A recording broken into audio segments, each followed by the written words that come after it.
রাসূল তো ইয়েতিমদের সরদার। পৃথিবীর কোন ইয়েতিম যেন কথা বলতে না পারে নবীজি আমার ব্যাপারে কি বলবেন, আমি তো ইয়েতিম মানুষ, তিনি আমার ব্যথা বেদনা দুঃখ কষ্ট কেমনি বুঝবেন। আমার ভাইয়েরা, এই জন্য আল্লাহ রাব্বুল আলামিন রাসূলকে এমন ইয়েতিম করে বানালেন, তাম দুনিয়ার সমস্ত ইয়েতিমদের সরদার করে বানিয়েছেন। কথা বলেন, কথা ঠিক কিনা? যখন তিনি মায়ের পেটে ছিলেন 6 মাস সময়ে বাপের ইয়েতিম হয়ে গেলেন। মায়ের প্রসব বেদনা যখন শুরু হতো, হযরত আমিনা রাদিয়াল্লাহু তাআলা আনহা আমার ভাইরা তখন ঘরের মধ্যে একা একই বসে তিনি চিন্তা করতেন, তিনি টেনশন করতেন। এই সন্তান দুনিয়া আসার পরে সবচাইতে বেশি যিনি খুশি হবেন তিনি তো আজ দুনিয়াতে নাই।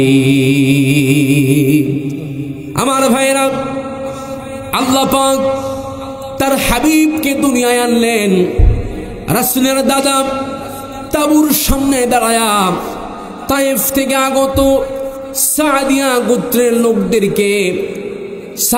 গোত্রের লোকদেরকে বলছেন, বারবার বলছেন, এই ঘরের মধ্যে একটা ইয়েতিম বাচ্চা আছে, গরিব মানুষ, ইয়েতিম মানুষ, টাকা পয়সা বেশি দেওয়া যাবে না, যদি ভালো লাগে, যদি দেখে ভালো লাগে তাহলে তোমরা নিয়ে যাইতে পারো। গরিব মানুষ, ইয়েতিম মানুষ, দেখে শুনে কেউ নিতে চায় না। সব শেষে এলেন ভাগ্যবতী মেয়ে, ভাগ্যবতী মহিলা হযরত হালিমাতুস সাদিয়া রাদিয়াল্লাহু তাআলা আনহা। আমার ভাইরা, রাসূলের দাদা আব্দুল মুত্তালিব হযরত হালিমাকে বললেন, এই ঘরের মধ্যে একটা বাচ্চা আছে, ইয়েতিম বাচ্চা, টাকা পয়সা বেশি দেওয়া যাবে না, যদি দয়া হয়, মায়া হয়, ভালোবাসা হয় তাহলে তোমরা নিয়ে যাইতে পারো। আমার ভাইরা, এই কথা শুনে হযরত হালিমাতুস সাদিয়া রাদিয়াল্লাহু তাআলা আনহা স্বামীর সঙ্গে পরামর্শ করেছেন, পরামর্শ করলেন, কারণ হালিমা সব থেকে শেষে আসছেন, কোনো বাচ্চা কাচ্চা কোনো কিছু পায় নাই। স্বামীর সঙ্গে পরামর্শ করেছেন, দেখতে যদি অন্তত ভালো হয় তাহলে ভালো, যদি হয় আর মনে যদি ভালো লাগে তাহলে নিয়ে যাব, কারণ একেবারে খালি হাতে ফেরার চেয়ে তো ভালো। কথা বলেন, কথা ঠিক কিনা? আমার ভাইয়েরা, হযরত হালিমাতুস সাদিয়া রাদিয়াল্লাহু তাআলা আনহা যেই না ঘরের মধ্যে প্রবেশ করেছেন, মা আমিনার কুল থেকে যখন শিশু নবী মুহাম্মদ রাসূলুল্লাহ সাল্লাল্লাহু আলাইহি ওয়াসাল্লামকে যখন কোলে নিয়েছেন, আমার ভাইয়েরা, হযরতে হালিমাতুস সাদিয়া রাদিয়াল্লাহু তাআলা আনহা বলেন, যখনই আমি শিশু নবী মুহাম্মদ রাসূলুল্লাহ সাল্লাল্লাহু আলাইহি ওয়াসাল্লামের চেহারার দিকে যখন আমি নজর করলাম, আমার মনে হলো পূর্ণিমার চাঁদ যেন আমার কোলে ধরা দিয়েছে। আমার ভাইয়েরা, সেই রাসূল ইয়েতিম অবস্থায় লালন পালন হলেন। ইয়েতিম অবস্থায় ছোট্ট কাল থেকে যখন লালন পালন হয়ে গেলেন, বাবাকে হারালেন, মাকে হারালেন, দাদাকে হারালেন, সব শেষে থাকলেন তার প্রিয় চাচা হযরতে আবু তালেব, যে আবু তালেব ইসলাম প্রচার প্রসারের কাজে সবচাইতে বেশি সাহায্য সহযোগিতা করেছেন। কোন কাফের বেঈমানদের আসর আল্লাহর নবীর শরীরে পড়তে দেয় নাই, কোন ফুলের টোকা পর্যন্ত আমার ভাইরা নবীজির শরীরে স্পর্শ হতে দেয় নাই। সেই আবু তালেব যখন মৌরুষ অবস্থায় মৃত্যু সজ্জায় শায়িত আবু তালেব আল্লাহর হাবিব সাল্লাল্লাহু আলাইহি ওয়াসাল্লাম বারংবার তাশকিল করেছেন, চাচাজি, চাচাজি, একটা বার এই কালিমাটা পড়েন, লা ইলাহা ইল্লাল্লাহু মুহাম্মাদুর রাসূলুল্লাহ।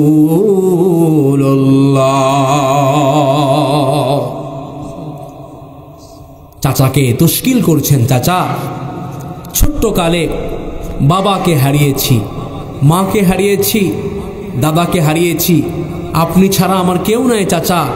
কাল কিয়ামতের ময়দানে আমি জান্নাতে যাব আর আপনি জাহান্নামের আগুনে জ্বলবেন চাচা, এটা আমি সহ্য করতে পারবো না। কোনো কাফের বেঈমানদের আসর আপনি আমার শরীরে পড়তে দেন নাই। চাচাজি, আপনি মৃত্যুবরণ করবেন, অন্তত একটা বার এই কালিমাটা পড়েন, কন্যা সুবহানাল্লাহ। নাফরমান আবু তালেব কয়, না ভাতিজা, না, তোমার কালিমাটা আমি পড়ব না। তোমার কালিমা যদি মৃত্যুর পূর্বে আমি যদি পড়ি, তাহলে মানুষ আমাকে নিয়ে নাক ছিটকাবে, আমাকে নিয়ে বাজে কথা বলবে, বাজে ধারণা করবে। ভাতিজা, তারা বলা বলি করবে। আবু তালেব, সম্ভ্রান্ত বংশের নেতৃত্ব প্রদানকারী আবু তালেব, মৃত্যুর পূর্বে নাকটা ভাতিজাকে দিয়ে গিয়েছে, মানুষ আমাকে নিয়ে টিক্কা টেপন্নি করবে, এর কারণে তোমার কালিমাটা আমি পড়ব না। আমার ভাইরা, সাইড থেকে আবু তালেব, আবু জাহেল, উতবা, শাইবা, ওয়ালিদ ইবনে মুগীরা বারবার আবু তালেবকে লক্ষ্য করে কয়, আবু তালেব, তুমি তো একজন সম্ভ্রান্ত বংশের নেতৃত্ব প্রদানকারী, তুমি একজন নেতা মানুষ, মৃত্যুর পূর্বে যদি নাকটা ভাতিজাকে দিয়ে যাও, তাহলে মানুষ তোমাকে নিয়ে ঠাট্টা করবে, বিদ্রুপ করবে। এই কথা শুনে আমার ভাইয়েরা, আবু তালেব কোনো ক্রমেই কালিমা পড়তে চায় না। আল্লাহর হাবিব সাল্লাল্লাহু আলাইহি ওয়াসাল্লাম বারংবার তশকিল করেছেন, চাচা, ও আমার কলিজার টুকরা চাচা, ছোট্ট কালে বাবার স্নেহ, মায়া, মমতা পাই নাই, মায়ের ভালোবাসা পাই নাই, দাদার খুনসুটি পাই নাই, চাচা, আপনি আমাকে সযত্নে লালন পালন করেছেন, অন্তত একটা বার এই কালিমাটা পড়েন।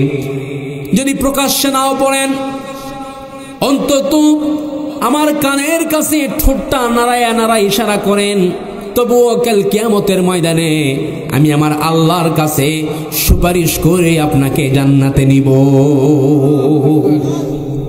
নাফরমান আবু তালেব কয়, না, তাও করব না। হেদায়েতের মালিক কে? নাফরমান আবু তালেব কয়, না, তাও আমি করব না ভাতিজা।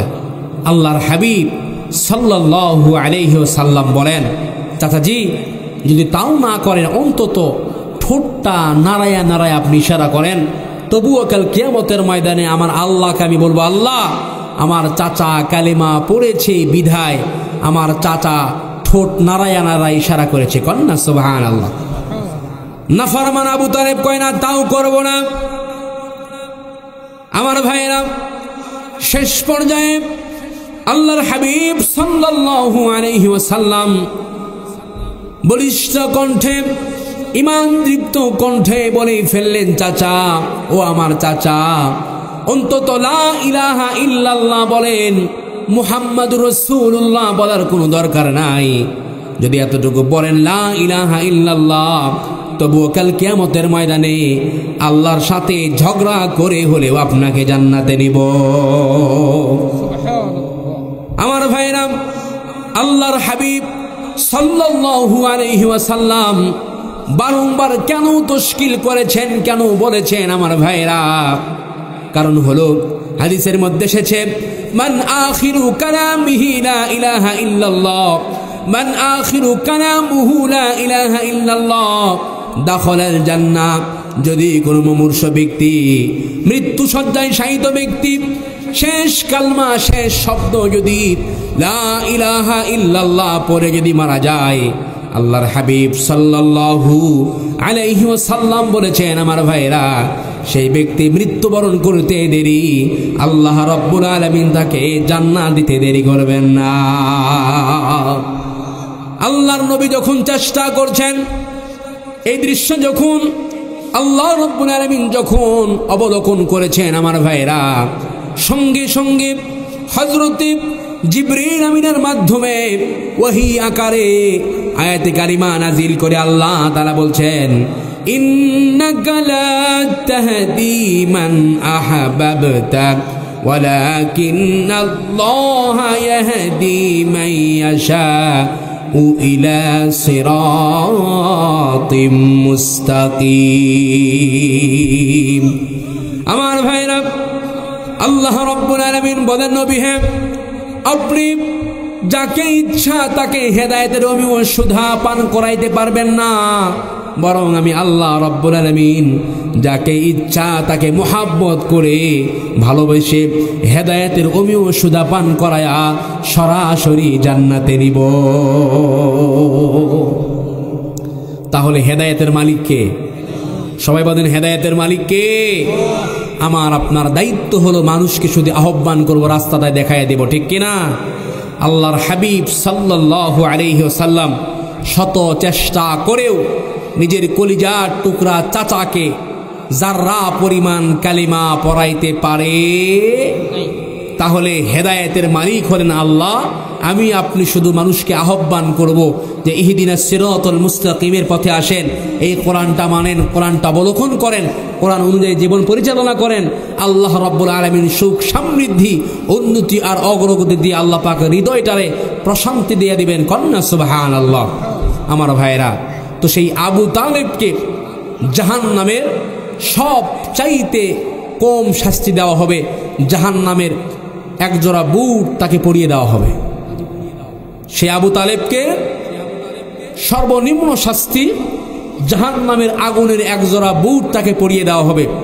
যেই বুট পরিয়ে দেওয়ার সঙ্গে সঙ্গে তার পুরা শরীর সহ মাথার মগজগুলো ভাতের মারের মতো থকবক থকবক করতে থাকবে। তাহলে কষ্ট কম না বেশি? কথা বলেন, কম না বেশি? তাহলে একটুখানি চিন্তা করে দেখেন, যেই আবু তালেবকে জাহান্নামের একজোড়া বুট পরিয়ে দেওয়া হবে, তাতে যদি পুরা শরীরের চামড়াগুলো, রক্তগুলো, মাংসগুলো সব কিছু একদম সিদ্ধ হয়ে মাথার মগজগুলো ভাতের মারের মতো থকবক থকবক করবে, তাহলে সেদিনের শাস্তি, কিয়ামতের ময়দানের শাস্তি কম না বেশি? সবাই বলেন, কম না বেশি? আমার ভাইয়েরা, চৈত্র মাসে যখন রোদ হয়,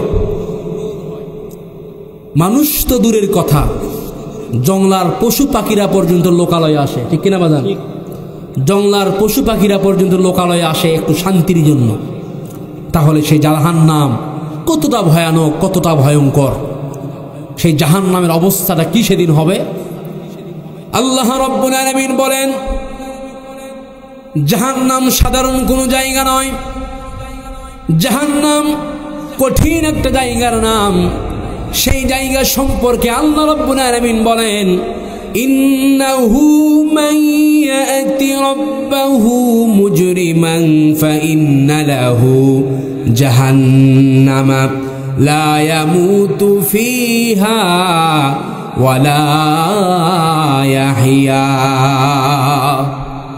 আল্লাহ রাব্বুল আলামিন বলেন, অপরাধী হয়ে যে লোকটা আল্লাহর দরবারে উপস্থিত হবে, যে ব্যক্তি অপরাধী সাব্যস্ত হবে, অপরাধী হিসেবে গণ্য হয়ে যাবে, আল্লাহর কাছে উপস্থিত হবে, তার জন্য জাহান্নাম অবধারিত। আমার ভাইয়েরা, ওই ব্যক্তিকে যখন আল্লাহ রাব্বুল আলামিন জাহান্নামে নিক্ষেপ করবেন, আমার ভাইয়েরা, তখন জাহান্নামের অবস্থা হবে, জাহান্নামের এমন অবস্থা হবে, আল্লাহ পাক বলেন, লা ইয়ামুতু ফিহা ওয়ালা ইয়াহইয়া।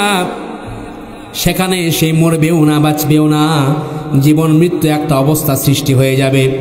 ওই জাহান্নাম, আল্লাহ রাব্বুল আলামিন বলেন, নারুল্লাহিল মুকাদাতুল্লাতী তাত্তালিউ আলাল আফইদা।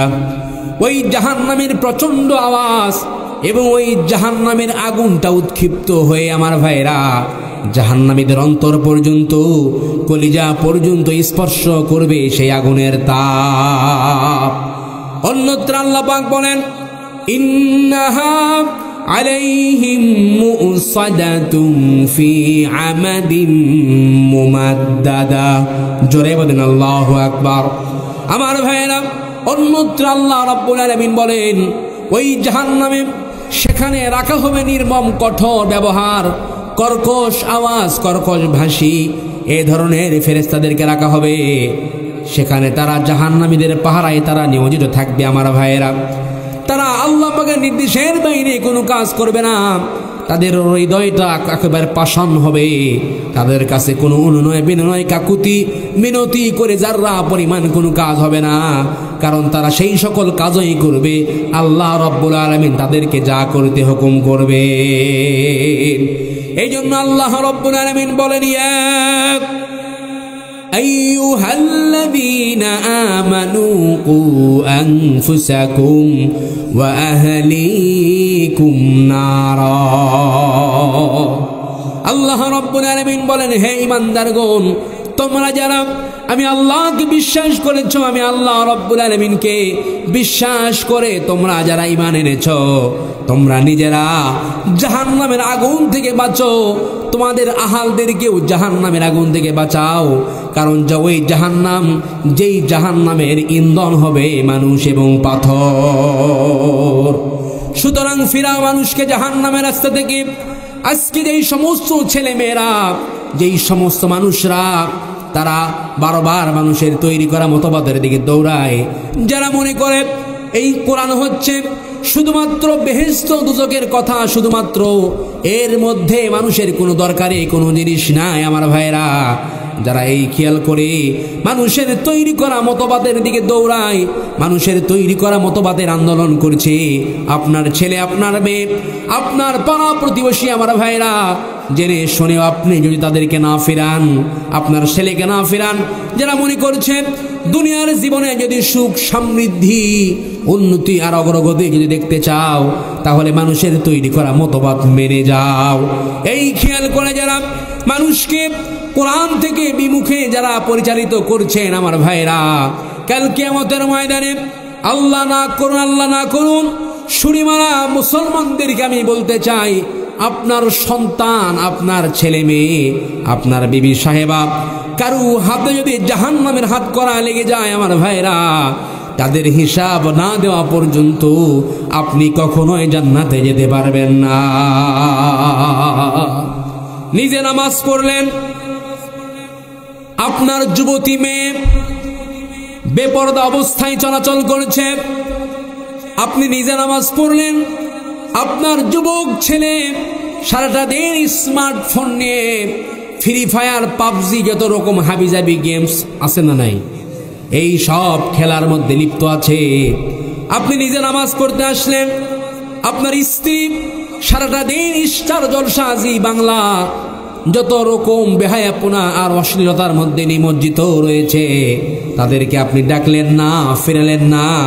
কাল কিয়ামতের ময়দানে আল্লাহ না করুন, আমার ভাইরা, যদি কারু হাতে জাহান্নামের হাত করা লেগে যায়, আমার ভাইরা, তাহলে খোদার কসম করে বলছি, আল্লাহর কোরআনকে সামনে এনে বলছি, তাদের হিসাব না দেওয়া পর্যন্ত আপনি কখনোই জান্নাতে যেতে পারবেন না। অথচ সেই কলিজার টুকরা সন্তানের জন্য আপনি সারাটা দিন রোদে পুড়ে বৃষ্টিতে ভিজে, লক্ষ্য একটাই, আপনার সন্তানকে আপনি প্রতিষ্ঠিত করবেন।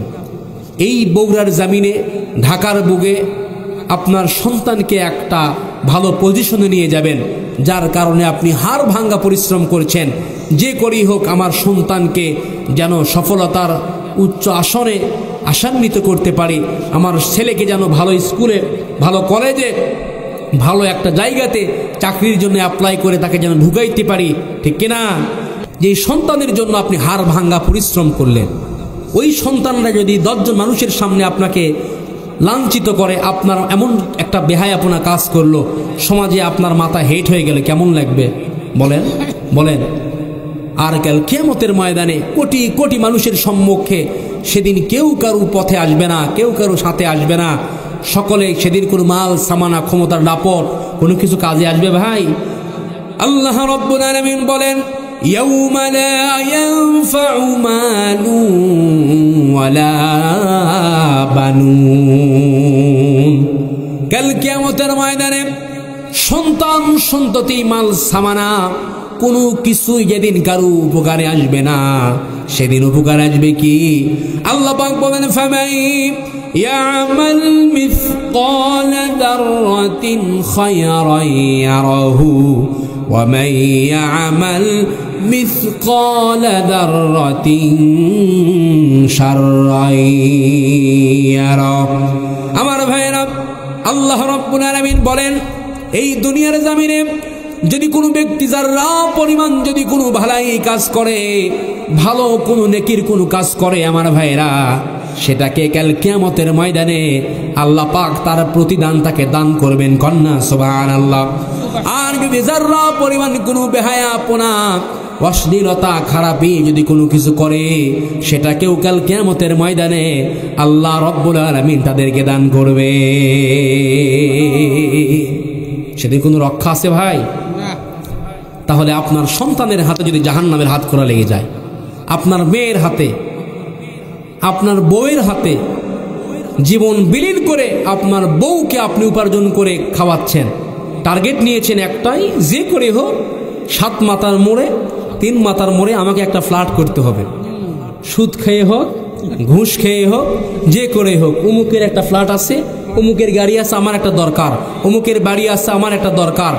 এমন প্রতিযোগিতায় আপনি নেমেছেন যে নামার কারণে হালাল হারামের মধ্যে কোনো তফাৎ করেন নাই, তমিজ করে নাই, একেবারে লাফিয়ে পড়েছেন আপনি, আমাকে করতেই হবে যে করে হোক।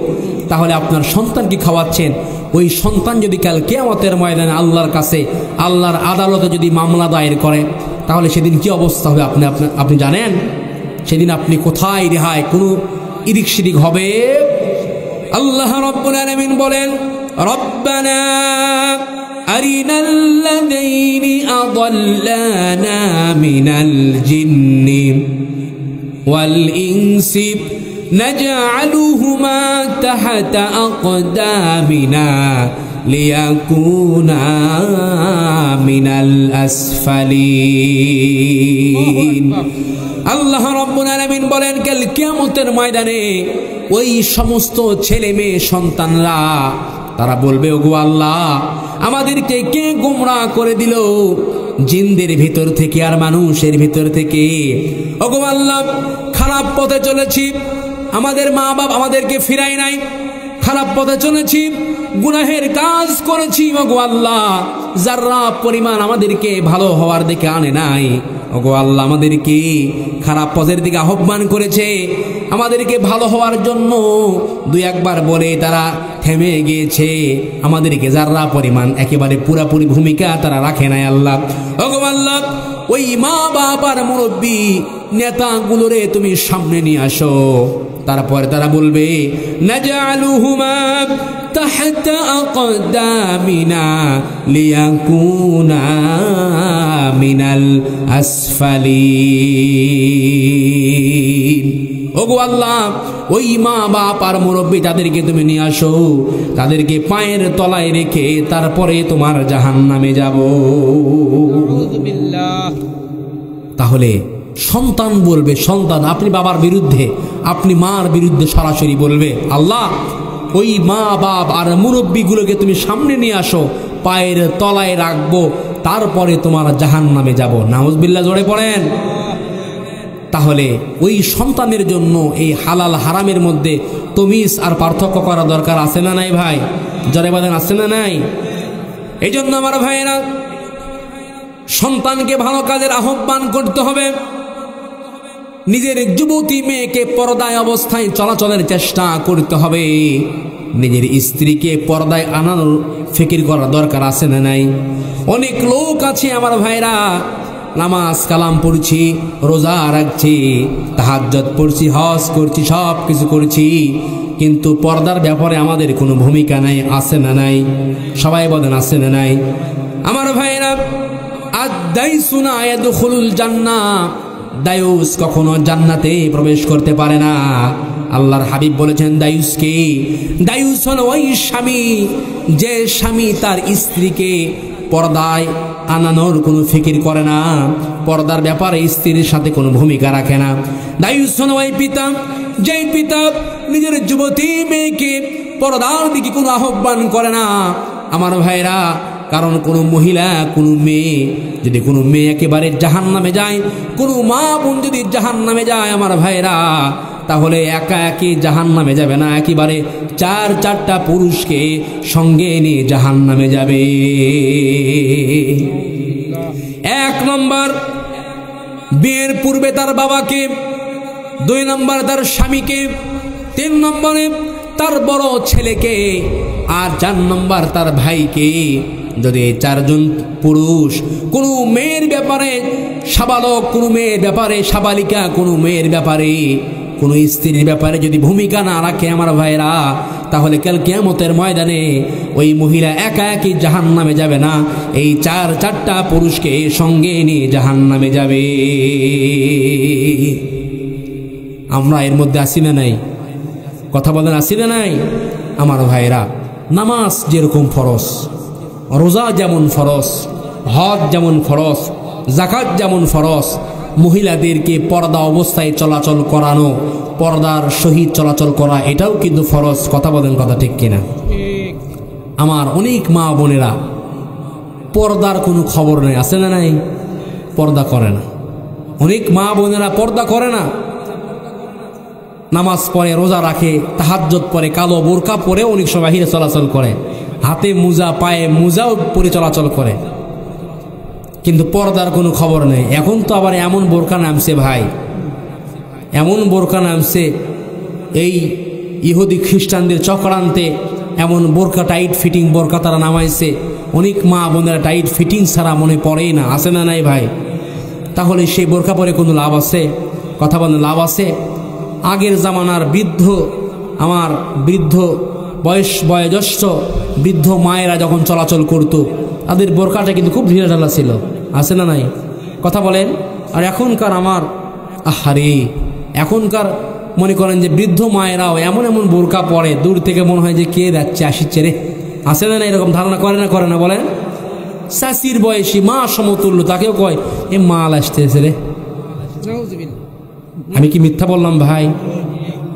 তাহলে কেন এই ধরনের স্বভাব চরিত্র আমাদেরকে পাল্টাতে হবে?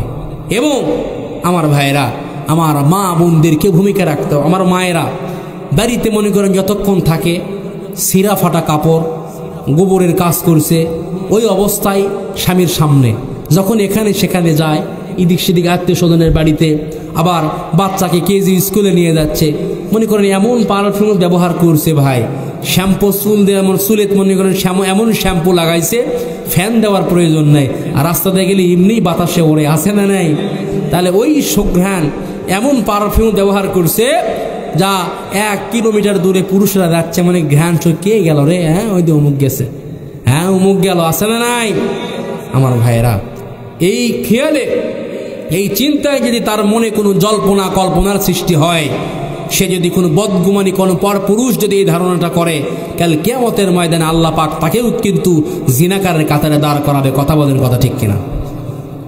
এই জন্য আমার ভাইয়েরা, মা বোনদেরকে বলতে চাই, অনেকের যুবতী মেয়ে আছে, তাদের উদ্দেশ্যে বলি, অনেকের মেয়ে আছেন বিয়ে শাদী দিয়েছেন, আমার ভাইরা, সেই মেয়েদের উদ্দেশ্যে বলতে চাই, অনেক মা বোনেরা সুন্দর করে নামাজ পড়ে, রোজা রাখে, তাহাজ্জুদের নামাজ আদায় করে, কালো বোরকা পরে বাহিরে চলাচল করে, আর নিজেকে নেককার মনে করে না। আল্লাহ পাক আপনাকে ততক্ষণ পর্যন্ত জান্নাত দিবে না যতক্ষণ না আমার মা বোনদের মধ্যে 4টা গুণ পাওয়া না যায়। জোরে বলেন, কয়টা গুণ? 4টা গুণ যদি কোনো মা বোনদের মধ্যে পাওয়া না যায়, আমার ভাইরা, সেই মা বোনদের দুনিয়াও ধ্বংস, আখিরাতেও ধ্বংস। 1 নম্বর গুণ হলো, তার স্বামী যখনই বাড়িতে আসবে, সঙ্গে সঙ্গে তামাম দুনিয়ার কাজগুলো তার জন্য স্থগিত করতে হবে। নিজের স্বামীকে সময় দেওয়া তার জন্য আসল কাজ, এবং এটাই তার জন্য ফরজ। কিন্তু আজ বাংলাদেশে এরকম বউ না থাকার কারণে আমার ভাইরা, অধিকাংশ স্বামীরা পরকিয়া করে। পরকিয়া প্রেমের পিছনে একমাত্র দায়ী হলো অধিকাংশ নারী। ও যদি একটু রেসপন্স করে, স্বামীকে যদি একটু সময় দেয়, বিশ্বনবীর এই হাদিস অনুযায়ী আমার ভাইরা, স্বামী 8 ঘন্টা 7 ঘন্টা ডিউটি করে বাড়িতে আসছে, আর বউ ওই দিকে হাঁসের খাবার নিয়ে ব্যস্ত, আছে না নাই? আমার কথা বুঝতেছেন? স্বামী 8 ঘন্টা 7 ঘন্টা ডিউটি করে আসলো, আর বউ ওই দিকে হাঁসের খাবার নিয়ে ব্যস্ত। তাহলে ওর কাছে হাসি বড় হয়ে গেল ভাই? কথা বলেন, হাসি বড় হয়ে গেল? ওই রকম হাঁসের গলা টিপে মারা দরকার, ঠিক কিনা? আবার কেউ কেউ আছে স্টার জলসা, জি বাংলা পড়ে থাকে, স্বামী দরজায় নক করেছে, স্বামী ঠোকা দিয়েছে দরজায়, ছোট্ট সোনামণিকে বলতেছে, আব্বু যাও, তোমার বাবা আসছে, দরজা খুলে দাও, আমি এই তো একটা সিন শেষ করে যাচ্ছি, আছে না নাই? খবরদার, খবরদার, আপনার স্বামীকে আপনি সময় দিবেন। আপনার স্বামীকে সময় দেওয়া এটা আপনার জন্য ফরজ, এটা আপনার দায়িত্ব। 2 নম্বর কাজ হলো, স্বামী যা পছন্দ করেন, স্বামী যা ভালোবাসেন, তা যদি জায়েজ হয়, হালাল হয়, আমার ভাইরা, আপনার জীবন থাকতে সেটা আপনাকে মানা লাগবে। আপনার স্বামী যদি পছন্দ করে তার সামনে হাতা কাটা ব্লাউজ পরে থাকতে কোনো অসুবিধা নাই, আপনি থাকবেন। আপনার স্বামী যদি পছন্দ করে তার সামনে মাথার চুলগুলো ছেড়ে দিয়ে রাখবেন, কোনো অসুবিধা নাই। আপনার স্বামী যতগুলো চুল আপনার দেখবে, আল্লাহ রাব্বুল আলামিন সঙ্গে সঙ্গে ততগুলো সওয়াব আপনাদের আমলনামায় দান করবে। কিন্তু স্বামীকে চুল দেখায় না ভাই, স্বামীকে চুল দেখানোর খবর নেই। ওই যে বললাম, শ্যাম্পু করছে, মনে করেন চুল মনে করেন যে লম্বা কত, খাটো কত, কি দেখবেন। বিউটি পার্লারে গিয়ে এমন কাটিং করে নিয়ে আসছে ভাই, রাস্তায় রাস্তায় ঘোরে আর পর পুরুষকে চুল দেখায়, আছে না নাই? খোদার কসম, খোদার কসম, আল্লাহর কোরআনকে হাতে নিয়ে খোদার কসম করে বলছি, যতগুলো চুল আপনার পর পুরুষ দেখবে কাল কিয়ামতের ময়দানে ততগুলো সাপ হয়ে আপনাকে কামড়াবে, আপনাকে কামড়াতে থাকবে। আর আপনার স্বামীকে যতগুলো চুল আপনি দেখাবেন ততগুলো সওয়াব আল্লাহ রাব্বুল আলামিন দান করবেন। কারণ কোন স্বামী যদি মুহাব্বত নিয়ে, ভালোবাসা নিয়ে, আমার ভাইরা, কোন স্ত্রীর মাথার উপরে হাতটা এভাবে রেখে দেয়, ওই হাতের নিচে যদি যতগুলো চুল পড়বে আমার ভাইরা, ততগুলো সওয়াব আল্লাহ রাব্বুল আলামিন সঙ্গে সঙ্গে তাদের আমলনামায় দান করবে। আবার যদি স্বামী যদি মুহাব্বত নিয়ে, ভালোবাসা নিয়ে স্ত্রীর হাত যদি চেপে ধরে আমার ভাইরা, তাহলে ওই দিনে যতগুলো সগীরা গুনাহ করেছেন ওই হাত দিয়ে, হাত ধরার সঙ্গে সঙ্গে আল্লাহ রাব্বুল আলামিন উভয় হাতের মাঝখান দিয়ে সমস্ত গুনাহগুলো ঝরাইয়া দিবে। কিন্তু স্বামীরাও হাত ধরে ভাই। ওই যে বিয়ের সময় একবার বইয়ের হাত ধরছে, আর খবর নাই ভাই। বিয়ের সময় হাত বইয়ের ধরছে একবার, শ্বশুর শাশুড়ি মনে করেন হাত ধরে দিছে, জামাইয়ের হাতে তুলে দিছে, একবার ধরে আর 7 বার খোলে, মানে কান্নাকাটির কোনো বিচার নাই, আছে না নাই? কান্না করতে করতে স্ত্রীরা বেহুশ, রাগ করে স্বামী, এই তোর হাত ধরা, আছে না নাই? ওই অবস্থায় গাড়িতে যায়, আর হাত ধরা না ভাই। বইয়ের হাত ধরছে ওই বিয়ের পরে একবার, আর খবর নাই। হাত ধরে শালীর, ভাবির, কাজিনের, আছে না নাই? আর যদি মনে করেন শ্বশুর যদি ইয়ামাহা, জিক্সার, পালসার একটা গাড়ি দেয়, তাহলে তো কোনো কথাই নেই। বউকে গাড়ির পেছনে তোলার কোনো খবর নেই। শালিক তুলছে, ভাবিক তুলছে, মনে করেন মাঝে মাঝে ব্রেক, ওরে বাবা, আছে না নাই? কথা বলে আমার ভাইরা। তাহলে স্বামীর স্ত্রীর হাত যদি একত্রিত করে, স্বামী স্ত্রীর হাত যদি ধরে, সওয়াব আছে না নাই?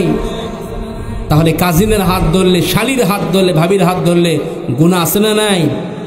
আবার বিশ্বনবী জনাবে মুহাম্মদুর রাসূলুল্লাহ সাল্লাল্লাহু আলাইহি ওয়াসাল্লাম বলেছেন, আমার ভাইরা, এই শীতকালীন সময়ে স্বামী স্ত্রী যদি একই কম্বলের নিচে শুয়ে থাকে আমার ভাইরা, তাহলে উভয়ের আমলনামায় সওয়াব দ্বারা পরিপূর্ণ যিনি করবেন তিনি কে? স্বামীর সঙ্গে স্ত্রীর সঙ্গে যদি স্বামী প্রেমময় আলাপ করে, ভালোবাসার খুনসুটি করে, ভালোবাসার মহাব্বত নিয়ে যদি কথা বলে, তাহলে যতক্ষণ আলাপ আলোচনা করবে ততক্ষণই আল্লাহ রাব্বুল আলামিন সওয়াব দান করবে।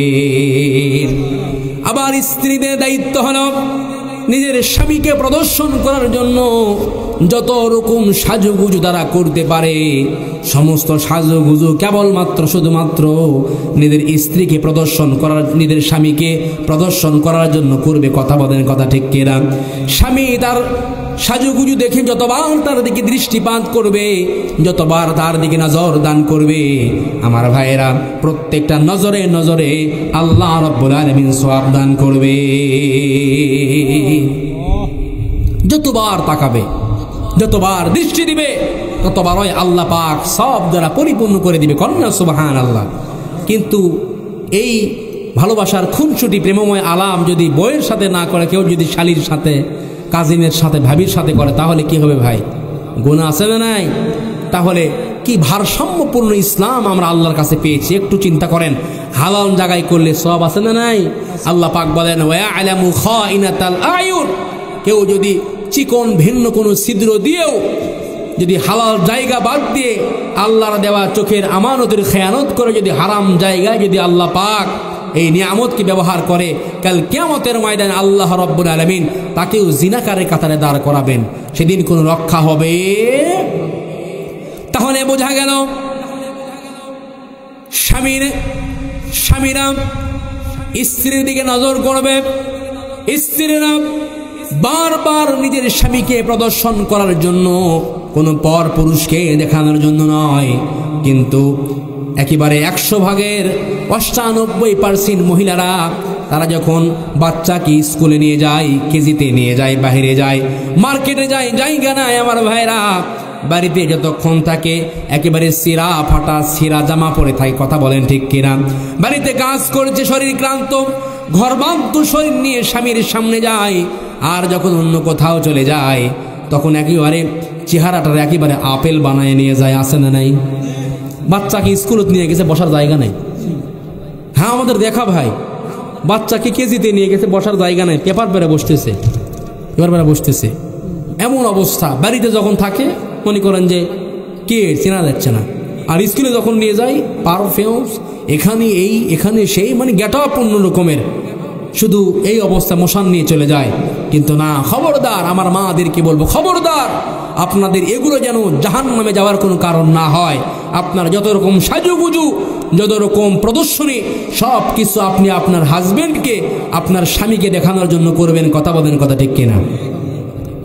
তাহলে স্বামী যা পছন্দ করে তা যদি হালাল হয়, তা যদি জায়েজ হয় আমার ভাইরা, তা আপনার জীবন থাকতে আপনাকে মানা লাগবে। এখানে যতগুলো স্বামীরা এসেছেন, সব স্বামী এটা পছন্দ করে যে বিয়ের পরে নিজের মা বাপকে একই সঙ্গে রাখতে চায়, নিজের মা বাপকে একই সঙ্গে রেখে বাকি জীবন তারা অতিবাহিত করতে চায়। কথা বলেন, কথা ঠিক কিনা?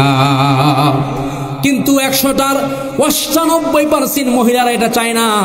বারবার শ্বশুর বাড়ি থেকে ফোন দেয় যে আলাদা থাক, আলাদা খা, ভালো থাকবি, ভালো পড়বি। আছে না নাই? আসতে বলেন, আছে না নাই?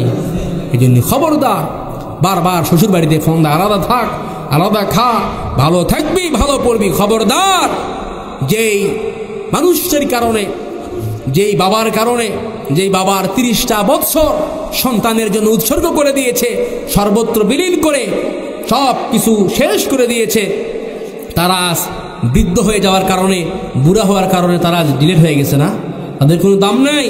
এই জন্য খবরদার, আমার কলিজার টুকরা যুবক ভাইয়েরা, আপনাদেরকে বলতে চাই, খবরদার, কখনোই নিজের মা বাবার মনে আঘাত দিবেন না, নিজের মায়ের মনে, বাবার মনে কষ্ট দিয়েন না। যদি জিন্দেগিতে সফলতা আর সাকসেস অর্জন করতে চাও, নিজের বাপ মার সঙ্গে ভালো সুসম্পর্ক রেখে যাও। খোদার কসম করে বলছি, এখনো যারা সফলতা পান নাই, এখনো যারা সফলতার জন্য বারবার ইনভেস্ট করেছেন, ব্যবসায়ীর কাজে লাগাচ্ছেন, সফলতা পান নাই আমার ভাইরা, এখনো মা বাবার সঙ্গে যদি ভুল করে থাকেন, নিজের মায়ের কাছে, বাবার কাছে আজকের এই মাহফিল থেকে যাওয়ার পরে হাত ধরে বলবেন, মা আমি বড় ভুল করে ফেলেছি, বাবা আমি ভুল করে ফেলেছি। টাকা লাগবে না, মায়ের মন, বাবার মন জয় করতে এই রাজা বাজার থেকে ইলিশ কেনার দরকার নাই ভাই, বড় বড় কাতলা মাছ কেনার দরকার নাই, বড় বড় দামি দামি সব তাদের ইন্তজাম করার দরকার নাই। শুধু একটা বার যদি হৃদয় থেকে মাকে মা, বাবাকে যদি বাবা বলে ডাকেন, তাদের সমস্ত ব্যথা বেদনা সব ভুলে গিয়ে আপনি সন্তানের জন্য মুহূর্তের মধ্যে এই কলিজার ভিতর থেকে দোয়া বের হয়ে যাবে। কথা বলেন, কথা ঠিক কিনা? কিন্তু আমার ভাইয়েরা, আফসোস, সন্তানরা শ্বশুর এফজেড কিনে দিছে, একটা জিক্সার দিছে, মাকে মা বলে ডাকে না ভাই, বাবাকে বাবা বলে ডাকে না, একেবারে শ্বশুরকে আব্বা আব্বা বলতে বলতে মনে করেন ফ্যানটা আসছে না নাই, শাশুড়িকে আম্মা, একেবারে আম্মা আম্মা বলতে বলতে মনে করেন অস্থির, অথচ নিজের মাকে মা বলে ডাকে না, নিজের বাবাকে বাবা বলে ডাকে না। আমার ভাইয়েরা, খবরদার, আমার কলিজার টুকরা যুবক, আমার যুবক ভাইয়েরা, তুমি তোমার মাকে, অনেক সন্তান আছে, অনেক বৃদ্ধ মা বাবা আছে, সন্তানের কাছে হাত পাতে, বাবা আমার একটু এইটা খাইতে মন চায়, সেইটা খাইতে মন চায়, একটু টাকা দে না বাবা, আমার একটু ওষুধ খাইতে মন চাচ্ছে, আমাকে কিছু টাকা দেও না। সন্তানের কাছে মা বাবারা ভিক্ষুকের মতো হাত পাতে, আছে না নাই? আরে কপাল পোড়া, তুই তোর মা বাবাকে দেশ না, বরং তুই তোর মা বাবাকে ঘর থেকে বের করে দিলি।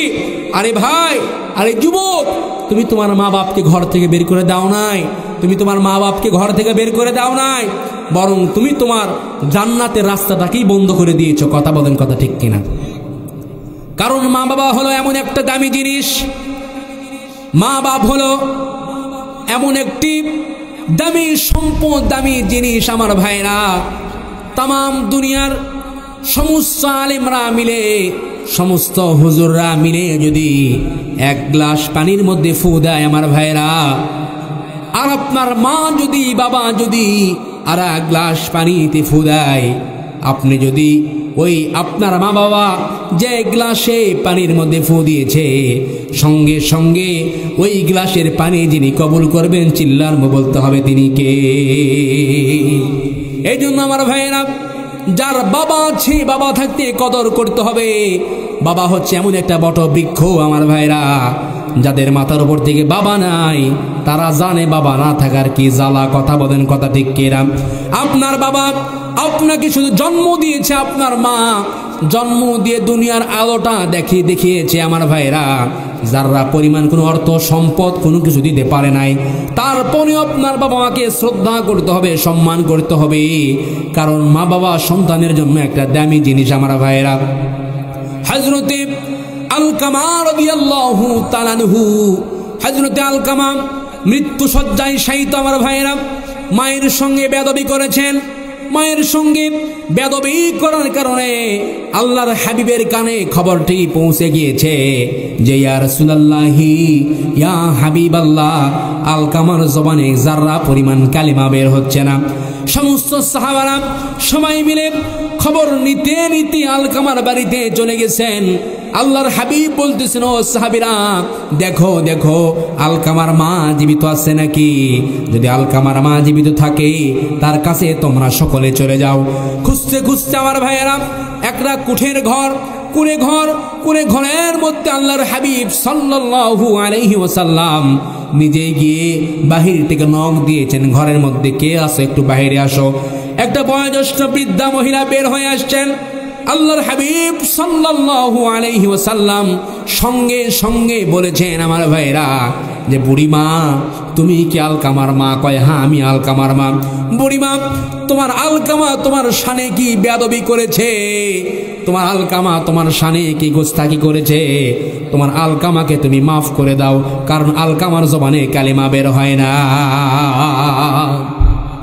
আমার ভাইরা, এই কথা শোনার সঙ্গে সঙ্গে আলকামার মা বয়োজ্যেষ্ঠ বৃদ্ধা মানুষ নবীকে কয়, ইয়া রাসূলুল্লাহ, ইয়া হাবিবাল্লাহ, আমি আমার আলকামাকে কোনোদিন মাফ করব না।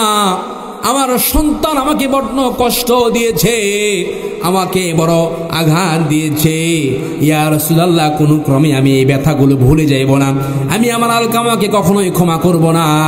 আমার ভাইরা, মা যদি কোনো সন্তানকে মাফ না করে, আমার ভাইরা, সন্তানকে বাবা যদি ক্ষমা না করে, আল্লাহর হাবিব সাল্লাল্লাহু আলাইহি ওয়াসাল্লাম সঙ্গে সঙ্গে বলেছেন, রিদার রব্বি ওয়া রিদাল ওয়ালিদাইন, যদি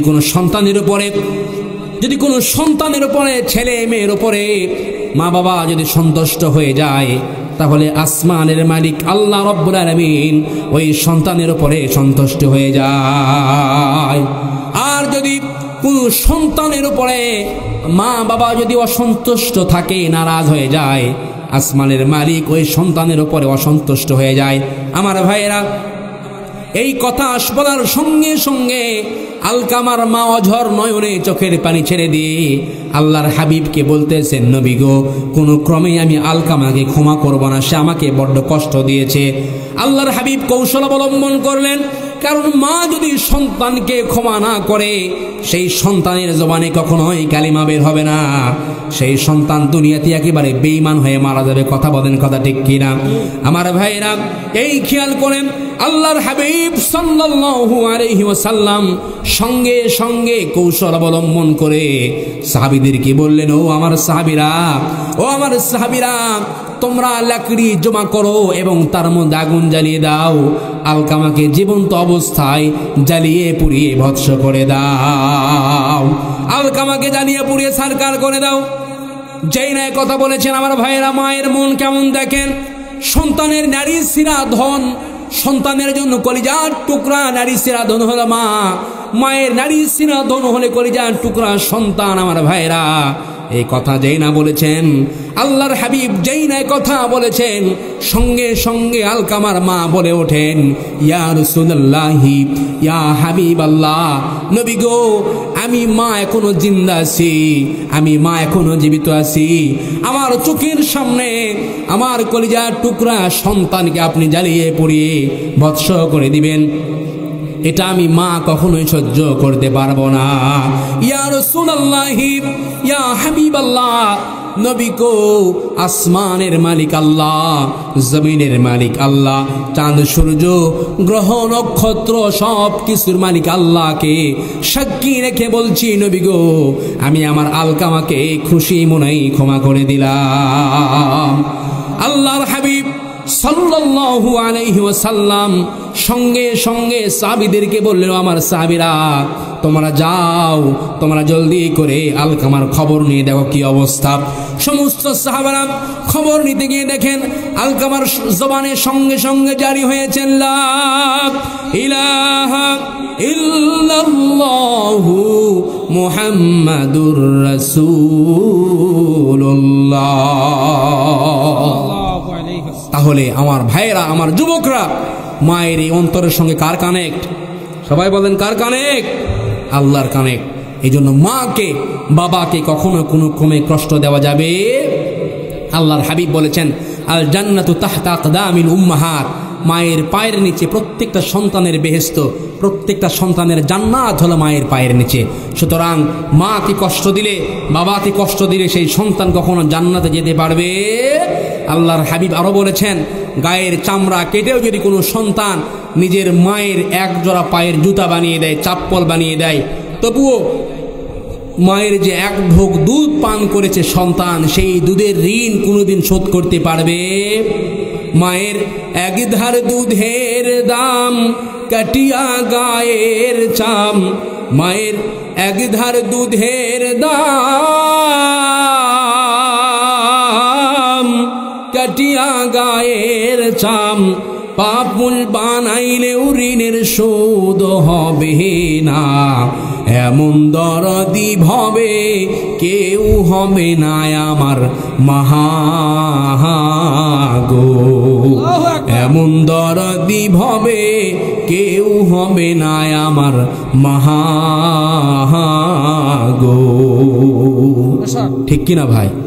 মায়ের মতো এত দরদি কেউ হবে ভাই? বাবার মতো এত যত্নবান দায়িত্বশীল কেউ আছে ভাই? কেউ নাই। সুতরাং মাকে, বাবাকে কোনো ক্রমে কষ্ট দেওয়া যাবে? বারবার আমার অনেক বৌমারা, অনেক নতুন নতুন বৌমারা তারা আসে শ্বশুর বাড়ি, ভালোভাবে আসে, কিছুদিন পর শ্বশুরের সঙ্গে গণ্ডগোল, শাশুড়ির সঙ্গে গণ্ডগোল, আসে না নাই? ছেলেটাও এমন একটা অবস্থায় চলে যায়, মায়ের সঙ্গে ভালো কোনো সুসম্পর্ক নাই। এই জন্য আমি বলবো, আমার শাশুড়িদেরকে বলবো, যারা শাশুড়ি হয়েছেন, অবশ্যই অবশ্যই নিজের বৌমাকে প্রত্যেকটা মুহূর্তে স্নেহ করবেন, কারণ সে তো দূরবর্তী কেউ নয়, সে আপনার পুত্রবধূ, সে আপনার ছেলের বউ, সে আপনার দূরবর্তী কেউ নয়। আর আপনার ছেলের বউ সব থেকে আপনার কাছের মানুষ, কারণ স্বামী স্ত্রীর বন্ধন সাধারণ কোনো বন্ধন নয়। স্বামী স্ত্রীর বন্ধন জীবন্ত বন্ধন, জান্নাতি বন্ধন। জান্নাতের মধ্যে মা ছেলে একসঙ্গে থাকবে না, বাবা ছেলে একসঙ্গে থাকবে না, স্বামী স্ত্রী জান্নাতের মধ্যে একসঙ্গে থাকবে। কন্যা সুবহানাল্লাহ। এজন্য আমার ভাইয়েরা, স্বামী স্ত্রী জান্নাতের মধ্যে একই সঙ্গে থাকবে। অনেক শাশুড়ি, অনেক বৌমা সম্পর্কের মধ্যে ভাটা পড়ে যায়, সম্পর্কের মধ্যে শুধু মারামারি আর কাটাকাটি, আছে না নাই? আমার ভাইরা, এই জন্য শাশুড়িদেরকে বলতে চাই, প্রত্যেকটা মুহূর্তে মুহূর্তে ছোট্ট মানুষ, একটা মেয়েকে, অপরিচিত একটা মেয়েকে অন্য জায়গা থেকে আপনার ছেলের পুত্রবধূ হিসাবে আপনি করে নিয়ে আসছেন, সুতরাং সে দূরকার কেউ নয়। তার ভুল হইতেই পারে, ভুল ত্রুটি যদি কোনো কিছু করেই ফেলে, তার সামনে গিয়ে ভুলগুলো ধরিয়ে দেওয়া এবং ভুলগুলো শোধরানোর জন্য তাকে বলা, কথা বলেন ঠিক কিনা? কিন্তু শাশুড়ি আছে, অনেক শাশুড়ি আছে নিজের বইয়ের সামনে ভুলগুলো বলে না, এখানে সেখানে চাচি খালা 12-10 জন মহিলার সামনে ভুলগুলো বলা বলি করে, আছে না নাই? ভুল যদি আমি করি, আমার ভুলকে আপনি শোধরাবেন ভাই, নাকি আমাকে শোধরাইতে হবে? কথা বলে। তাহলে শাশুড়ি বৌমার মধ্যে ঝগড়াঝাটির কারণটা কি? এদের কারণ হলো একটাই, যে বউ হয়ে আসে এও মনে করে নিজের শাশুড়িকে কখনো মা মনে করে না, আবার শাশুড়ি মনে করে নিজের বৌমার সঙ্গে প্রত্যেকটা মুহূর্তে মুহূর্তে নিজের মেয়ের প্রশংসা, আমার মেয়ে অমুক তুমুক। এই জন্য ছেলের বউ কয় আমার মা অমুক তুমুক, আছে না নাই? কথা বলেন, আছে না নাই? এই জন্য আপনাদের সম্পর্ক গভীর হবে যদি আপনি নিজের বৌমাকে মেয়ে মনে করতে পারেন, আর আপনিও যদি নিজের শাশুড়িকে মা মনে করতে পারেন, দেখবেন আলহামদুলিল্লাহ কোনো কিছু নাই, সকল সমস্যার সমাধান এখানে, ঠিক কিনা? কিন্তু বৌমাও নিজের শাশুড়ির কাছে কোনো কিছু বলে না, শুধু শাশুড়ির কাছে যে আমার শাশুড়ি সারাদিন খালি মানে বাচ্চা কোলে নিয়ে খালি ঘোরে, এই এদিক সেদিক, এই সেই, এই ভাত রান্না করো, এই করো, শ্বশুর আসতে কাছ থেকে বিভিন্ন রকমের টেনশন আছে না নাই? এই জন্য খবরদার, খবরদার। আমি আমার শাশুড়িদেরকে বলবো, আপনারাও আপনার বৌমাদেরকে একটু কেয়ার করবেন, দেখে শুনে রাখবেন। কারণ বাপ মার বাড়িতে থাকছে, ঠিকঠাক মতো হয়তো কাজ কাম করে নাই, রান্না বাড়ি পর্যন্ত ঠিকঠাক মতো করে নাই, আপনার পুত্রবধূ হয়ে আসছে, একেবারে যদি আপনি সোয়ার হন, একবারে চাপ যদি শুরু করে দেন, সহ্য করতে পারবে ভাই? সহ্য করতে পারবে? পারবে না। আফসোস, অনেক শাশুড়ি এগুলো আলহামদুলিল্লাহ অনেক আছেন, আলহামদুলিল্লাহ নিজের বৌমার কেয়ার করে। আরে আপনি তো আপনার বৌমার যত্ন নেবেন। অনেকে আবার বিয়ে শাদী দেওয়ার পর কয়েকদিন যাওয়ার পর সাবির হালসা, বাবা ধরো 30 বছর মেলা করছি বাবা, আর পারবো না, খালি ঘুরবো, তোমরা করো, আছে না নাই? 10 বিঘা জমি লাগাইছে, 15-16-20 জন মনে করেন যে মানুষ লাগাই দিয়েছে জমিতে কাজ করার জন্য। ওই বৌমার মনে করেন যে নাক দিয়ে পানি বের হয়ে যাচ্ছে, কখন কি করবে হুঁশ নাই। শাশুড়ি তো মনে করেন যে ছেড়ে দিছে, বাবা তুমি করো, ওগুলো তো আর নাই। তাহলে একটু চিন্তা করে দেখেন, যখন ছেলেকে বিয়ে করাইছেন, যখন ছেলেকে বিয়ে দিয়েছেন, এই এলাকার মধ্যে সব থেকে সুন্দরী কে? এলাকার মধ্যে সব থেকে সুন্দরী খুঁজেছেন আপনি, সুন্দরীকে বিয়ে দিয়ে নিয়ে আসছেন, ভালো কথা। বাড়িতে আসা মনে করেন চুলার মধ্যে রান্না করা শুরু করে দিয়েছেন। বৌমা সকালবেলায় ফুকাইতে ফুকাইতে মনে করেন যে একেবারে চোখ দেওয়া পানি, মুখ দেওয়া পানি, নাক দেওয়া পানি, আর আগুন কোনো ক্রমে চুলাতে জ্বালাইতে পারতেছে না, আছে না নাই? রাগ করে মনে করেন যে লবণ দিচ্ছে না তেল দিচ্ছে, কি দিচ্ছে মনে করেন যে কোনো হিসাব নেই। শ্বশুর খায়া খায় এইরকম খায়, শ্বশুর হয়তো অনেক সময় কোনো কিছু বলতে পারছে না বা ইত্যাদি, এই সেই হয়তো ভালোবাসার কারণে, অনেক আছে না নাই? বৌমাকে অনেক ভালোবাসে আলহামদুলিল্লাহ আমার ভাইরা। এই জন্য এগুলো আপনারা করবেন না, আস্তে আস্তে আস্তে আস্তে। কারণ আপনার বৌমাকে যদি একেবারে যদি চাপ দেন, একেবারে যদি চাপ দিয়ে ফেলেন, সে তো আপনার বৌমা, আপনার পুত্রবধূ। আপনার বৌমার চেহারা যদি আস্তে আস্তে নষ্ট হয়ে যায়, আপনার ছেলে আগের মতো আর ভালোবাসবে? আস্তে আস্তে দেখবেন পরকীয়ার মধ্যে, আছে না নাই ভাই? কথা বলেন, আছে না নাই? এই জন্য আমার ভাইয়েরা, আপনাদেরকে অনুরোধ করে বলতে চাই, কোনো ক্রমেই নিজের মা বাপকে কষ্ট দেওয়া যাবে না। প্রত্যেকটা মুহূর্তে মুহূর্তে ভালোবাসা দিবেন, ভালোবাসবেন আমার ভাইয়েরা।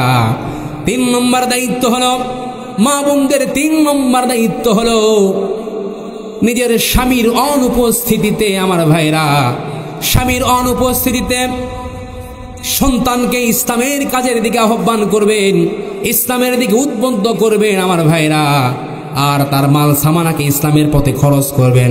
4 নম্বর শর্ত হলো, যতই আপনি কড়া মেজাজ নিয়ে থাকেন না কেন, কোনো ক্রমেই আপনার স্বামীকে কোনো ক্রমেই বদদোয়া দেওয়া যাবে না। অনেক মা বোনের আছে, একটু যদি মন মালিন্য হয়ে যায়, স্বামীর উপরে লানত আর বদদোয়া আছে না নাই? আল্লাহ রাব্বুল আলামিন বলেন, ইয ক্বালাত রাব্বি বিনি লি ইনদাকা বাইতান ফিল জান্নাতি ওয়া নাজ্জিনি মিন ফিরআউনা ওয়া আমালিহি ওয়া নাজ্জিনি মিনাল কওমিয যালিমিন। আমার ভাইরা, এই পৃথিবীর জমিনে ফেরাউনের মতো এত বড় জানোয়ার, জালিম, কুলাঙ্গার, নাফরমান স্বামী কিন্তু কারু ভাগ্যে ছিল না আমার ভাইরা। ফেরাউন যখন হযরতে আসিয়া আলাইহিস সালাতু ওয়াস সালামের হাতের মধ্যে পেরেক লাগিয়েছিল, হাতের মধ্যে পেরেক, পায়ের মধ্যে পেরেক, মাথার মধ্যে শলাকা লাগিয়ে মাথার উপরে যখন গরম তেল ঢেলে দিত, এই দৃশ্য যখন আল্লাহ রাব্বুল আলামিন দেখেছেন আমার ভাইরা, সঙ্গে সঙ্গে হযরতে জিবরিল আমিনকে বলতেছেন, জিবরিল তুমি যাও আসিয়ার সামনে জান্নাত তুলে ধরো। হযরতে জিবরিল আমিন আমার ভাইরা সঙ্গে সঙ্গে আসিয়ার সামনে জান্নাত তুলে ধরেছেন। হযরতে আসিয়া আলাইহিস সালাতু ওয়াস সালাম সঙ্গে সঙ্গে জান্নাত দেখে তিনি খুশি হয়েছেন আমার ভাইরা।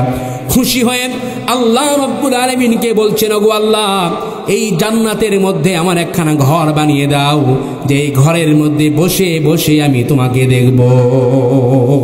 ওগো আল্লাহ, আমার স্বামী ফেরাউন আমার উপরে যে জুলুম করেছে, নির্যাতন করেছে, আমাকে কষ্ট দিয়েছে, মাথার উপরে গরম তেল ঢেলে দিয়েছে, আল্লাহ আমার স্বামীর জুলুমের কারণে তুমি যারা পরিমাণ মন খারাপ করো না। ওগো আল্লাহ, তুমি মন খারাপ করে আমার স্বামী ফেরাউনের ওপর তুমি গজব দিও না। তাহলে ফেরাউনের চেয়ে এত বড় নিকৃষ্ট জানোয়ার নাফরমান স্বামী কারু ভাগ্যে আছে ভাই? কথা বলেন, আছে? আর আপনি একটা ডাব সাবান যদি ঠিক মতো দিতে না পারছেন, সারা জীবন সব দিয়েছেন, একটা ডাব সাবান দেন নাই, এই পুরুষের সাথে বিয়ে হয়ে আমার সব কিছু অপূর্ণ থেকে গেল। 8 ঘন্টা 7 ঘন্টা ডিউটি করে স্বামীতে আসছে, দরজায় নক করেছে, সঙ্গে সঙ্গে কয় আমার স্যাল নেই, ডাল নেই, তেল নেই, উমুক নাই, তুমুক নাই, সারাদিন শুধু ভুমু করা ঘোড়ো আর ঘোড়ো, আছে না নাই? কি করবেন আপনি নামাজ পড়ে? কি করবেন আপনি রোজা রেখে, তাহাজ্জুদ পড়ে, কালো বোরকা পরে? সব শেষ। আপনার কোনো কিছু যাররা পরিমাণ উপকারে আসবে? কারণ হলো আমার ভাইরা, আল্লাহর হাবিব সাল্লাল্লাহু আলাইহি ওয়াসাল্লাম কলিজার টুকরা মেয়ে ফাতেমা, হযরতে ফাতেমা রাদিয়াল্লাহু তাআলা আনহাকে আল্লাহর হাবিব তশকিল করেছেন, নসিহত করেছেন, কলিজার টুকরা মেয়ে ফাতেমা আমার, তুমি যখনই দেখবা আলী বাহির থেকে বাড়িতে আসছে, বাড়ির দিকে আলী আসতেছে, যখনই আলী দরজায় নক করবে, যখনই দরজায় ঠোকা দিবে, সেই ঠোকা যেন দরজায় না লেগে সরাসরি তোমার পিঠের উপরে লেগে যায়। কন্যা সুবহানাল্লাহ।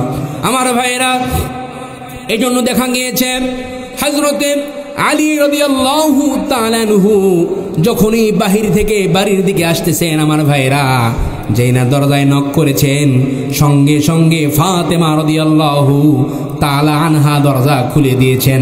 হযরতে আলী রাদিয়াল্লাহু তাআলা আনহু ফাতেমাকে জিজ্ঞাসা করেছেন, ফাতেমা এটা কেমন করে সম্ভব, তুমি কেমন করে কি করো?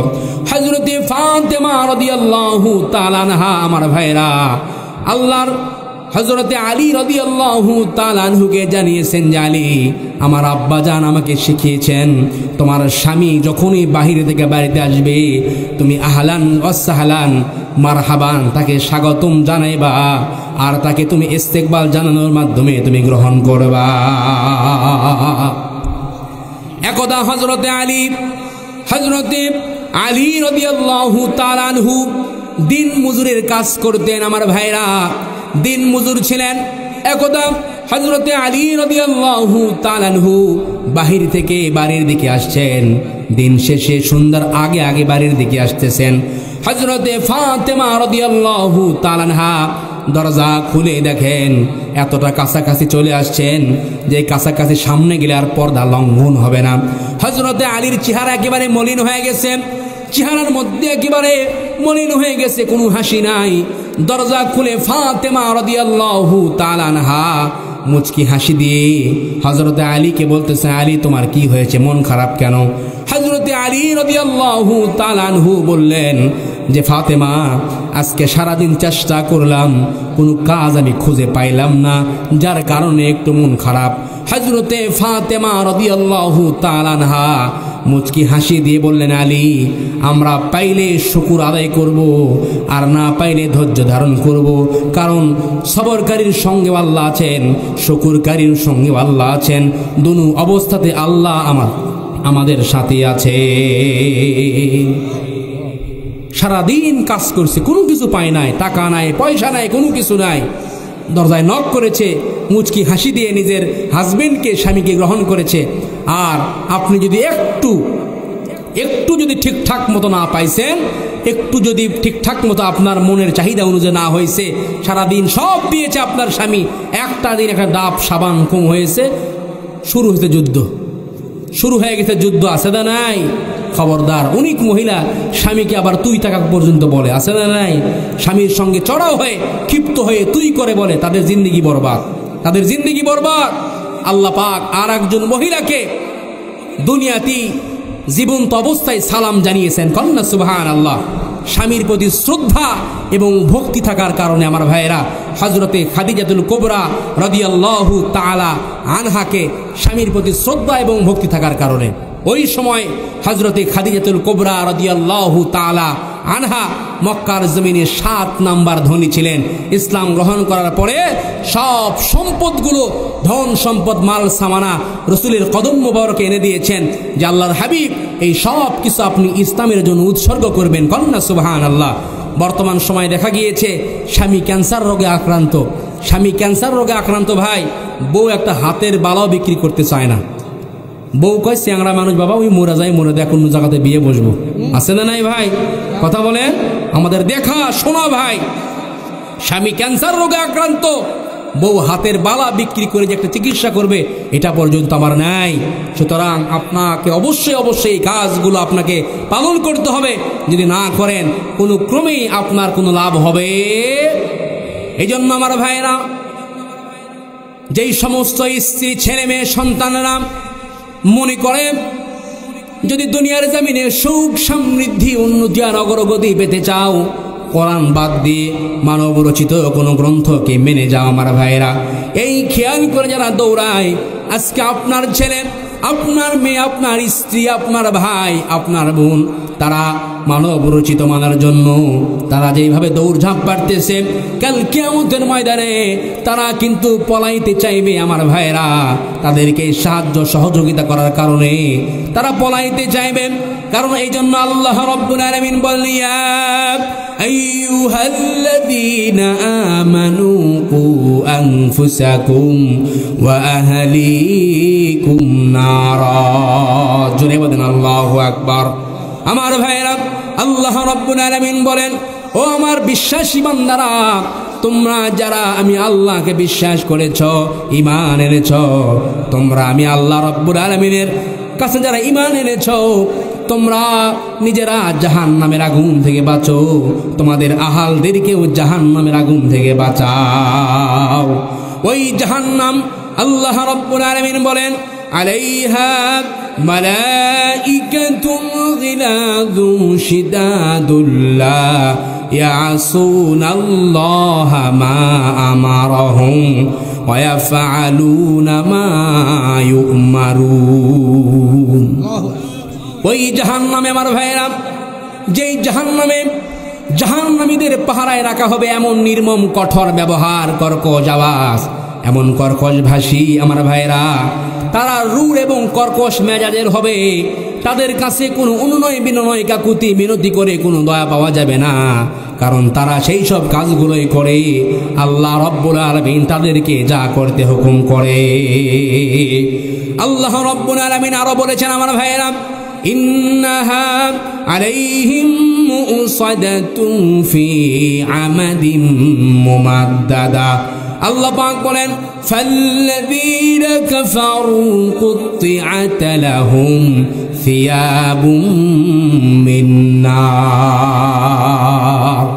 আল্লাহ পাক বলেন, যারা জাহান্নামে যাবে, জাহান্নামীদেরকে আগুনের কাছি দিয়ে আগুনের পোশাক কেটে তৈরি করে তাদেরকে পরিয়ে দেওয়া হবে।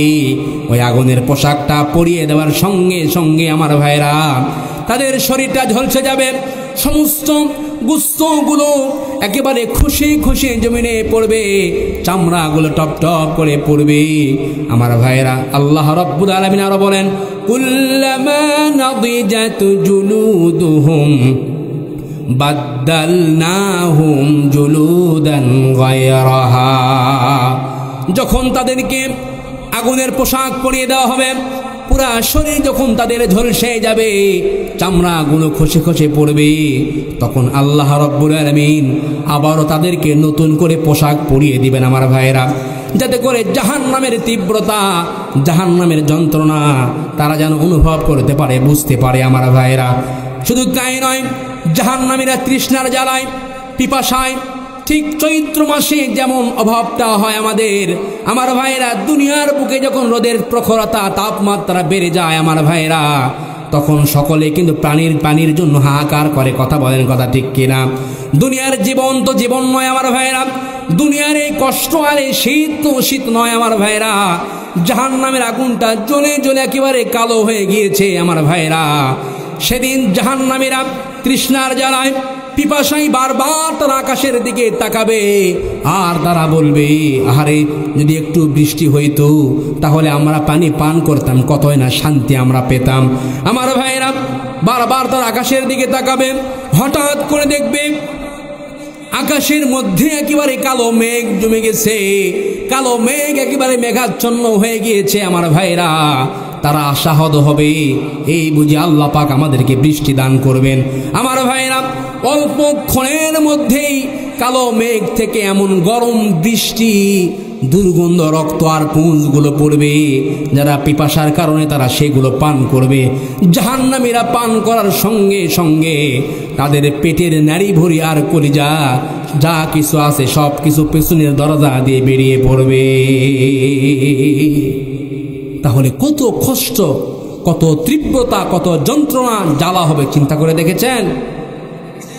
এই জন্য আল্লাহর হাবিব বলেছেন আমার ভাইরা, যদি কোনো বান্দা ব্যথিত অন্তর নিয়ে অনুশোচিত হয়ে গুনাহের বোঝা কাঁধ ভর্তি গুনাহ নিয়ে আজকের এই মাহফিলে আমরা এসেছি, আমার ভাইরা যদি মনে মনে ব্যথিত অন্তর নিয়ে অতীত গুনাহের জন্য আল্লাহর কাছে অন্তরস্থল থেকে যদি আমরা মনে মনে আল্লাহর কাছে চাই, আমার ভাইরা, আল্লাহ রাব্বুল আলামিন আমাদের এই সবগুলো, আল্লাহর হাবিব বলেছেন, কোন বান্দা যখন হতাশাগ্রস্ত হয়ে বান্দা যখন চোখের পানি ছেড়ে দিয়ে যখন কাঁদতে থাকে, আল্লাহর হাবিব বলেন তার চোখের পানিগুলো চোখ বেয়ে নাকের ডগাবে যখন জমিনে পড়বে, তার চোখের পানিগুলো চোখ বেয়ে নাকের ডগাবে জমিনে পড়ার পূর্বে আসমানের মালিক আল্লাহ রাব্বুল আলামিন তার জীবনের তামাম গুনাহগুলো মাফ করে দিবে।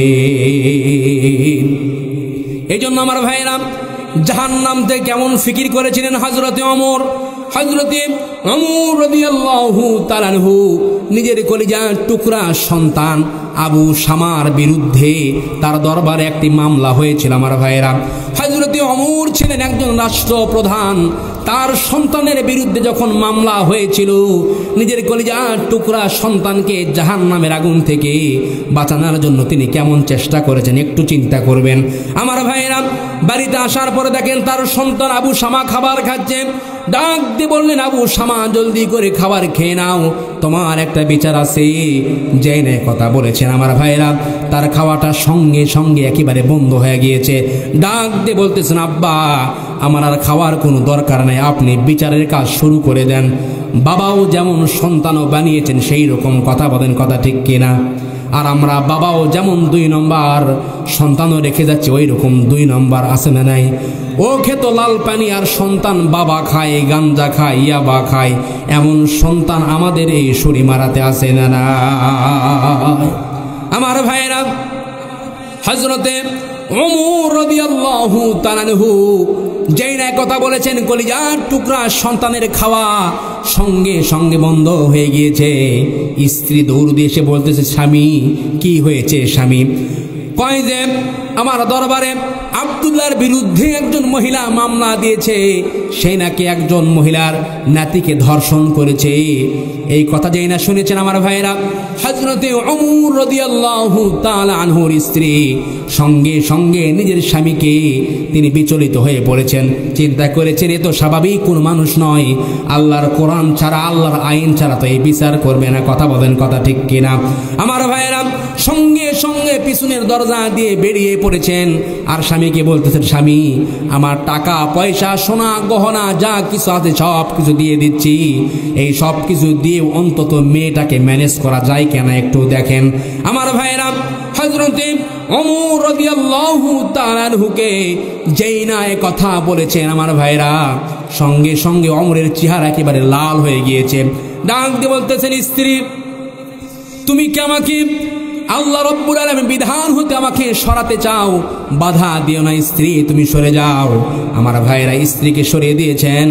ডাক দিয়ে সন্তানকে বলতেছেন, আবু শামা তোমার বিরুদ্ধে যে মামলা দায়ের হয়েছে, তোমার বিরুদ্ধে যে অভিযোগ উঠেছে, এটা কতটুকু সত্য? এটা সত্য নাকি?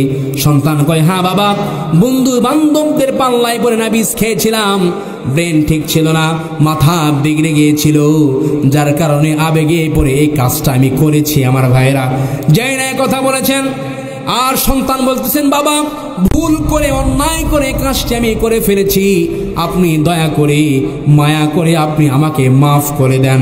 আমার ভাইরা যেই না এই কথা বলেছেন, হযরতে ওমর রাদিয়াল্লাহু তাআলা আনহু নিজের কলিজার টুকরা সন্তানকে কয়, বাবা আব্দুল্লাহ রে, মাফ যদি চাইতেই হয় তুমি আল্লাহর কাছে মাফ চাও, কারণ বিচার যেটা আছে সেটা তো আমি কোরআন দিয়েই করব। এই কথা বলে আমার ভাইরা, কারণ তোমাকে আমি জাহান্নামের আগুন থেকে বাঁচাতে চাই, এই কথা বলে জল্লাদকে ডাক দিয়েছেন, যে জল্লাদ বিচারের কাজ তুমি আরম্ভ করে দাও। আমার ভাইয়েরা জল্লাদ একেবারে চাবুক মারা শুরু করেছেন, চাবুক মারা শুরু করেছে, সামরার চাবুক দিয়ে জল্লাদ মারা শুরু করেছে। আল্লাহ রাব্বুল আলামিন বলেন, আয-যানিয়াতু ওয়াজ-যানি ফাজলিদু কুল্লা ওয়াহিদিম মিনহুমা মিয়াতা জালদা। জোরে বলেন আল্লাহু আকবার। আমার ভাইরা জিনার যে বিচার ব্যবস্থা আছে, সূরা নূরের এই 2 নম্বর আয়াত পড়ার সঙ্গে সঙ্গে হযরতে ওমর রাদিয়াল্লাহু তাআলা আনহু শুরু করে দিলেন। আমার ভাইরা 80টা বেত মারা হয়ে গিয়েছে, সন্তান জমিনে বেহুশ হয়ে পড়ে গিয়েছে, সন্তান জমিনে পড়ে গিয়েছে। আমার ভাইরা লাখ মুখ দিয়ে রক্ত উঠেছে। স্ত্রী দৌড় দিয়ে এসেছে, স্বামীর পা চেপে ধরেছেন, স্বামী গো আপনি যা মারছেন আগামীতে আবার মারবেন, অন্তত আজকের মতো এরে আপনি মাফ করে দেন। হযরতে ওমর রাদিয়াল্লাহু তাআলা আনহু স্ত্রীকে বলতেছেন, স্ত্রী আমাকে বাধা দিও না, আল্লাহ পাক যেহেতু বিরতি দেয় নাই, যেহেতু মিয়াতা ওয়া জালদা নাই, ওয়াও শব্দ নাই আয়াতের মধ্যে, যেহেতু ওয়াও শব্দ নাই, আল্লাহ পাক যেহেতু বিরতি দেয় নাই, আমি কেমনে বিরতি দেই? আমার মায়া কি আল্লাহর চাইতে বেশি নাকি? আমার ভাইরা 100টি বেত মারার পূর্বে 80টা মারার পরে সন্তানের নাক মুখ দিয়ে রক্ত উঠে জমিনে পড়ে গিয়েছে। আমার ভাইরা আর আরো 20টা মারা লাগবে, কিন্তু সন্তান তো একেবারে মারা গেছে। আমার ভাইরা কলিজার টুকরা সন্তানকে নিজের হাত দিয়ে দাফন কাফন করে গোসল করিয়েছেন, কাফন পরিয়েছেন। আমার ভাইরা নিজের কলিজার টুকরা সন্তানের চেহারার দিকে তাকায়া হযরতে ওমর রাদিয়াল্লাহু তাআলা বলতেছেন, আব্দুল্লাহ বাবা আমার দুঃখ পেও না, কষ্ট পেও না, কারণ আল্লাহর কোরআন দিয়ে তোমার বিচার করে দিয়েছি। আর আল্লাহর কোরআন দিয়ে যদি পাপের কোনো বিচার হয়ে যায়, এই দুনিয়ার জমিনে কোনো পাপের বিচার যদি আল্লাহর কোরআন দিয়ে হয়ে যায়, আমার ভাইরা কাল কিয়ামতের ময়দানে আল্লাহ রব্বুল আলামিন ডবল করে আর বিচার করবে না। আব্দুল্লাহ কলিজার টুকরা সন্তান আমার, তোমার বিচার করে দুনিয়ার জমিন থেকে কোরআন দিয়ে বিচার করে দিলাম, বাবা আমার দুঃখ পেও না, তুমি মনে কোনো কষ্ট নিও না, কারণ কাল কিয়ামতের ময়দানে জাহান্নামের আগুন থেকে তোমাকে বাঁচাতে চায়। এবার জল্লাদকে ডাক দিয়ে বলতেছেন, জল্লাদ চাবুকটা আমার হাতে দাও। জল্লাদকে বলতেছেন, চাবুকটা আমার হাতে দাও। 80টা মারার পরে মারা গেল, কিন্তু আরো তো 20টা আছে, 20টা কে খাবে? এই 20টা তো মারা লাগবে। এই খেয়াল করে নিজের কলিজার টুকরা সন্তানের কবরের পরে 1টা 2টা 3টা 4টা 5টা 6টা করে 20টা পরিপূর্ণ করেছেন। আমার ভাইরা হযরতে ওমর রাদিয়াল্লাহু তাআলা আনহু যখন নিজের কলিজার টুকরা সন্তানের ওপর কবরের ওপর যখন তিনি মারছিলেন, এত জোরে জোরে প্রহার করছিলেন, মারছিলেন আমার ভাইরা, যখন মারছিলেন মাটিগুলো, কবরের মাটিগুলো দুপাশ দিয়ে ছড়িয়ে যাচ্ছিল। হযরতে ওমর রাদিয়াল্লাহু তাআলা আনহু চোখের পানি ছেড়ে দিয়ে বললেন, রব্বুল আলামিন, ওগো আল্লাহ, ওগো রহমান, আমারও মায়া লেগেছিল, বাবা হিসাবে আমারও মায়া হয়েছিল, দয়া হয়েছিল আল্লাহ, ওগো আল্লাহ, কিন্তু তোমার কোরআনের দিকে তাকায়া আমি আর যারা পরিমাণ কোনো মায়া করি নাই। দুনিয়ার জমিনে সূরা নূরের 2 নম্বর আয়াত দিয়ে আমি আল্লাহ নিজের কলিজার টুকরা সন্তানের বিচার করে দিলাম। অন্ততকাল কিয়ামতের ময়দানে এই সূরা নূরের 2 নম্বর আয়াত যেন আমি ওমরের বিরুদ্ধে সাক্ষী না দেয়।